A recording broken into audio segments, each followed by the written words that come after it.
Hello and welcome to the morning sports briefing here on the 7th of May.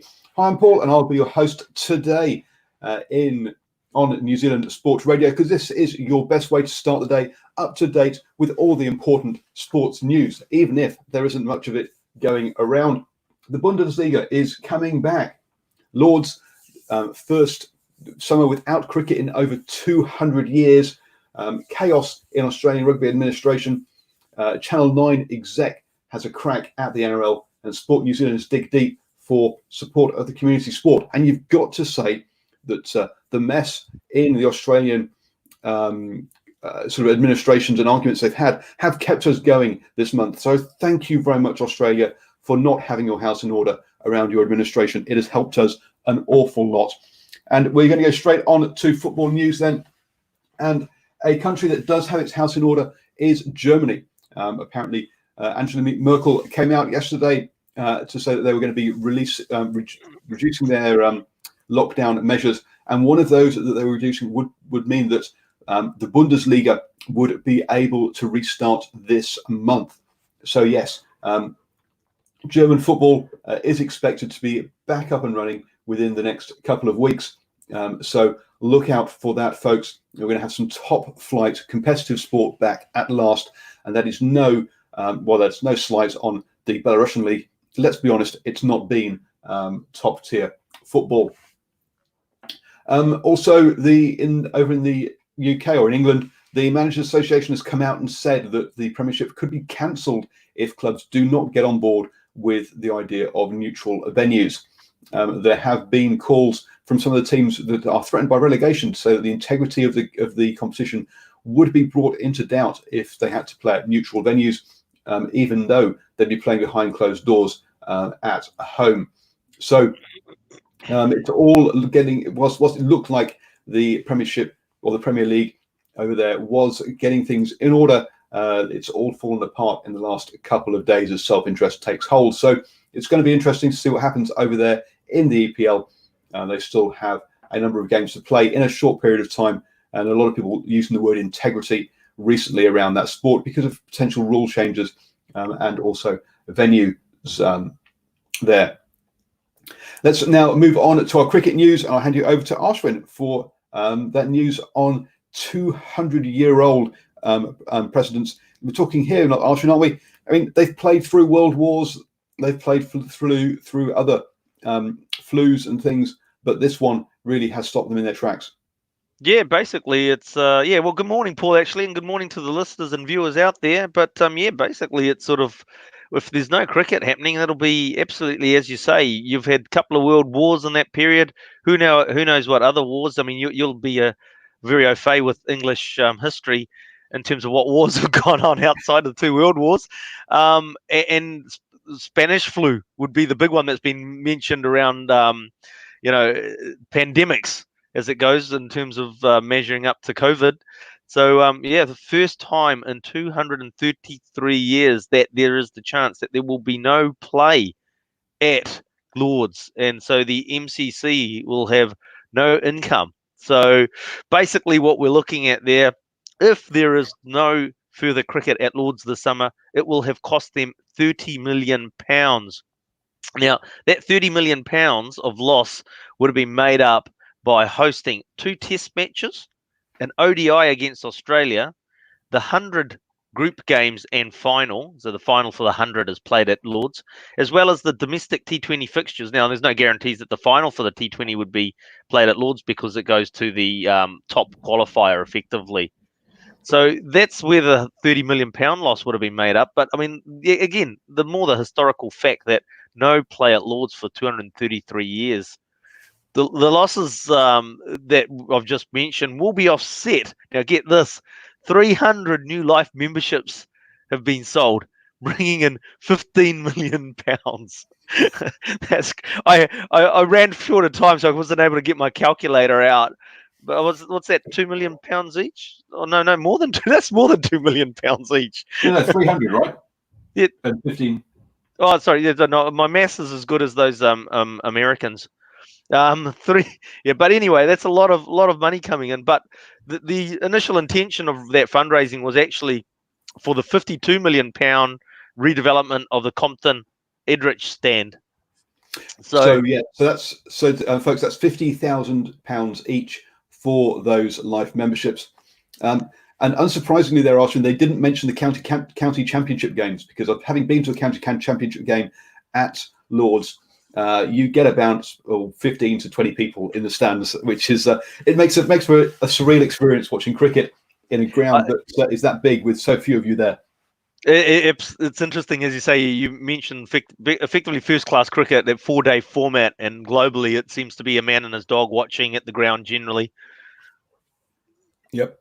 Yeah. Look, moving on to not a lot of other news, but picking up this nice little bit, and if we get a chance, we might discuss this on the show tonight, is DRS leading to more LBWs. So basically, in the past, if you plant your front foot down the pitch, the umpires were in enough doubt, usually, not to award an LBW, particularly for a spin bowler. But it appears that with the DRS system, the umpires are getting more confident. Now, there's been a few other things that have actually led to this as well.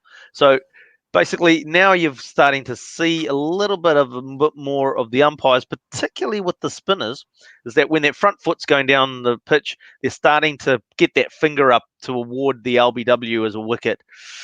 Now, looking at a bit of analysis around this, possibly this is because the spinners are starting to actually bowl a lot straighter than they have, historically speaking.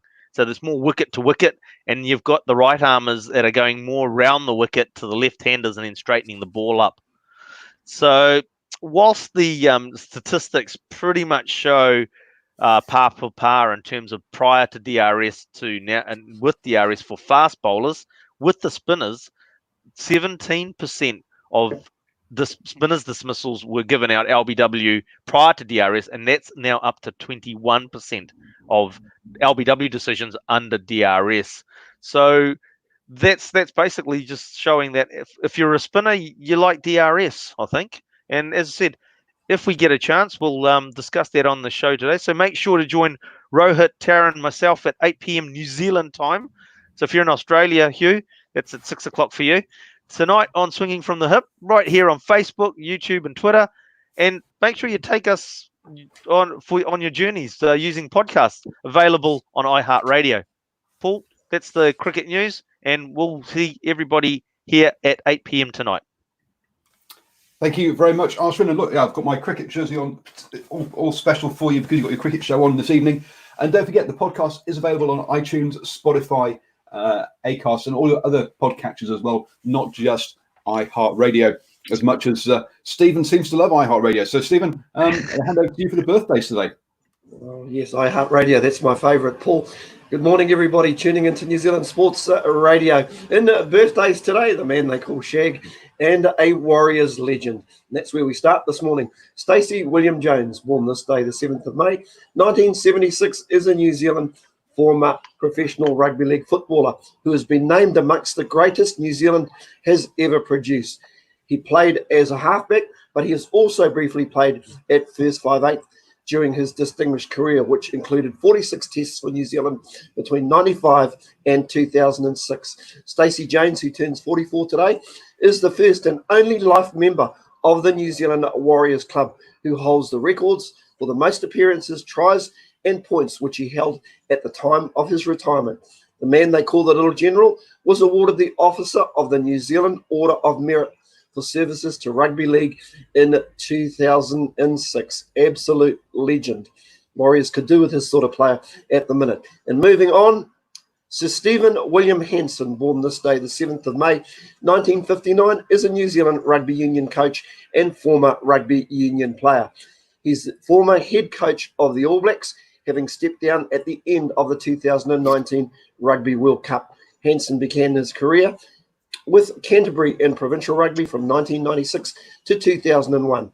During his tenure, the side won the NPC in 1997 and 2001.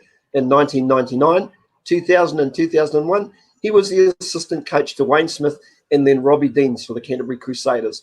Hansen was the head coach of the Welsh national team becoming the 9th Wales coach in 13 years after Graham Henry parted company with the Welsh Rugby Union in 2002. He stepped down from the Welsh coaching role in 2004, returning to New Zealand as an assistant All Black coach to Graham Henry, a position that he held until 2011. In 2012, he took over as the head coach and saw the All Blacks through one of their most successful periods in their history, with 86.92 success rate, which included a 2015 Rugby World Cup in England. The 61-year-old is now a Knight Companion of the New Zealand Order of Merit, services to rugby. The man they call Shag, Steve Hansen. Two legends there, team. Back to you, Paul. Thank you very much, Stephen. And last night on the Do You Know Sport, one of our Who Am I's was Honey Haramai, who you've had on the birthdays recently. And Ashwin didn't remember her. It's like, Ashwin, you've not been paying attention during the birthday sections. Ashwin was one of our contestants last night on Do You Know Sport. Obviously, you can catch that on the Facebook page. Podcast. It was stage fright. I was thrown in at the last minute coming off the bench. I still had the splinters in my backside from sitting on the pine. Oh dear, excuses and the violins that have been played for Ashwin. Moving on to rugby union news. Yesterday, the new person who was expected to be announced as Raelene Castle's replacement has resigned from the Rugby Australia board. That was Wiggs. He apparently had suggested that he wanted to appoint another person on the board and appoint the chairman of the board as well. Chairman of Rugby Australia as well, without any due process around interviews or applications. Quite rightly, the board turned around and said, no, that's not going to happen. And Wiggs decided that he would throw his toys out the pram and resign and leave. He'd only been on the board for about a month, had been key in the negotiations with players. And interestingly enough, on the Sydney Morning Herald, they mentioned his relationship with someone from Fox Sports might be good for the Fox Sport TV negotiations.